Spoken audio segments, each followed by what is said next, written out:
తర్వాత మొత్తం మాట్లాడతారు. ఇప్పుడు బంగ్లాదేశ్ లా పొట్టుంటే నాకు పెడుతున్నారు. ఒక ఆడబిడ్డ 140 మంది రేపు చేస్తున్నారు. చెప్పేటోడు లేడు, ఈనటోడు లేడు.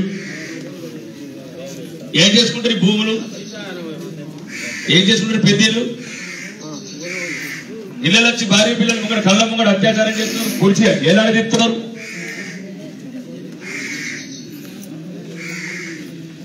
మనం పోయినాక మానాలు పోయినాక పానాలు పోయినాక ఏం పడతారు? ఇక ఈ చెక్కులు, రేషన్లు, పెన్షన్ కార్డులు, ఇల్లు, మన్ను, మశానం, రోడ్లు, మనమే పానాలే పోయిన తర్వాత ఈ రోడ్లు ఓడుంటాయి. ఇక్కడ ఒకరికొకరు కండి. మనం ఇంకొకరిని కొట్టకుండా మనం కొట్టకుండా చూసుకోండి. మనం ఇంకోని తప్పకుండా మనం తప్పకుండా చూసుకోండి.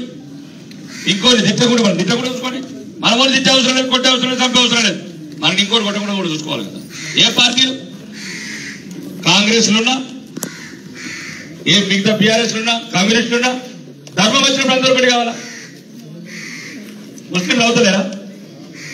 ఓడు గుడిగోడు ఆ రోజుకి 5 సార్లు పోతుంది నమాజ్ చేసుకుంటారు. మంచిగా తప్పేమన్నా దేవుడు? ఓడొక రూపాయి చండి చేయడు, 100 కోట్లున్నా అదొక పండ్ల దుకాణం అదేమంటారు పార్టీ పుస్తకంలో 100 రూపాయలు ఇస్తాడు. మసీదు 100 రూపాయలు ఇస్తాడు. అది దేవుడు వాళ్ళ దేవుడు దైవం లేదు, మన్నం లేదు. ఎంతసేపు ఫోన్లు కట్టాడు, పొలాలని ఆడ చేశారు, ఉద్యోగాలు ఒకవైపు, గంజాయి ఒకవైపు, ఊర్ల అభివృద్ధులు ఒకవైపు.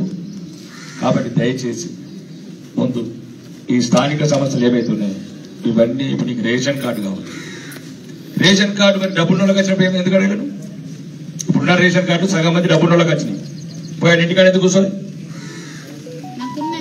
నీ కాదమ్మా, ఇప్పుడు 20 ఎకరాల నోడికి వచ్చింది రేషన్ కార్డు. ఏం చేసిండు? లేని వాళ్ళందరూ పోయాడు ఇంటి కూడా ఒకటి ఎలా ఓడాడు అబ్బా సొమ్మ కొడుకులు. ఉన్నోడిది మొత్తం, లేనోడు తిరుగుతుంటారా కొడుకులు? 4 అంతస్తుల పేరు పెన్షన్ ఎందుకు? 10 ఎకరాల పొలం ఉన్నాడు 50 లక్షలకి ఎకరం ఎందుకడికి? ఆడి బియ్యం అమ్ముకుంటాడు. ఆడు ఏమంటారు తెల్లగాడు, అది తెల్లగాడు ఆడు తీసుకుంటాడు, అమ్ముకుంటాడు బియ్యం. గుడిసెలు ఉన్నోడికేం బియ్యం లేదు.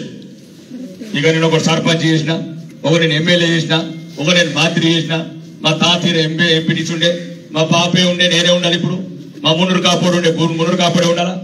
గురెడి కాపోడు ఉండే, గురెడి కాపాడే ఉండాలా? ఆడుకోదారు. ఇప్పుడు ఎల్లుమలకు పోయినా కళ్ళు వాళ్ళకి పెన్షన్ లేదు, కారు నోటికే పెన్షన్ ఉన్నది. ఈ పాపం ఏం చేసుకుంటారు భూమి మీద? కళ్ళు లేవు. ఇప్పుడు ఎవరు మన ఇద్దరు కళ్ళు లేరండి. ఈ పాపము ఏంటికి? ఎన్ని గుళ్ళల్లో మీరు మొక్కినా ఆ పాపాలు. ఇంతకుముందు జరిగింది జరిగిపోయింది. ఈ 5 ఏళ్ళలో చెప్తున్నాం, మర్యాద చెప్తున్నాం మీ అందరికి. ఒక్కవేళ ఉన్నోడికి ఏదైనా అంటే తాట తెలుస్తా అధికారులకి. తాట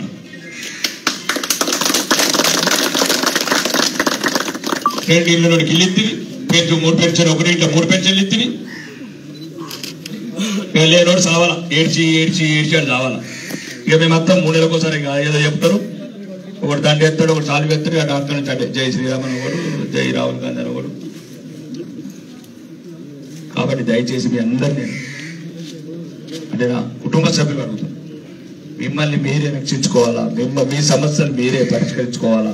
మేము వచ్చినప్పుడు ఇట్లా మీరు మౌనంగా ఉంటే మళ్ళీ అన్ని ఉన్నాయి కొట్టుకపోతాం. ఎందుకంటే ఇప్పుడు కొత్త గవర్నమెంట్ వచ్చింది.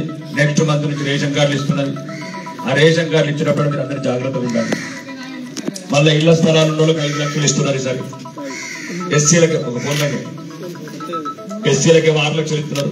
అవి ఇచ్చేటప్పుడు ఆ ఉన్న ఎస్సీలకి ఏనే కానీ ఇప్పుడు దళిత బంధు కదా 3 అంతస్తున్నోడికి ఇచ్చినట్టు. డాక్టర్ ఇస్తేనేమో రాకేష్ రెడ్డి చుట్టారు, జీవారెడ్డి చుట్టారు. ఆ వేసుకోపోయా డాక్టర్ అడబ్బ సొమ్మ. మీరు అడగాలి కదా.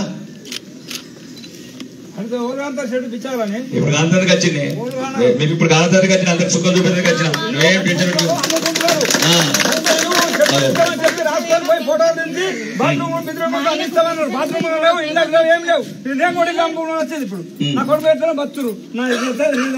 అమ్మ ఇచ్చే గవర్నమెంట్ ఇచ్చిన గవర్నమెంట్ ఇప్పుడు వచ్చేటప్పుడు అన్న ఇంతకు ముందు ఎవరు చేసిన పాపం మాకు తెలియదు కానీ ఇప్పుడు ముందు మాత్రం ఈసారి ఈసారి రేషన్ కార్డులు వస్తున్నాయి, ఈసారి రేషన్ కార్డులు వస్తున్నాయి, పెన్షన్లు వస్తున్నాయి, ఇల్లు వస్తున్నాయి. ఈ టైంలో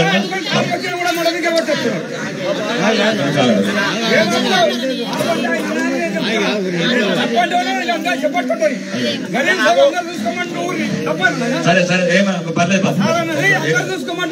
ఏమంటారు అంటే ఇంకా మొత్తం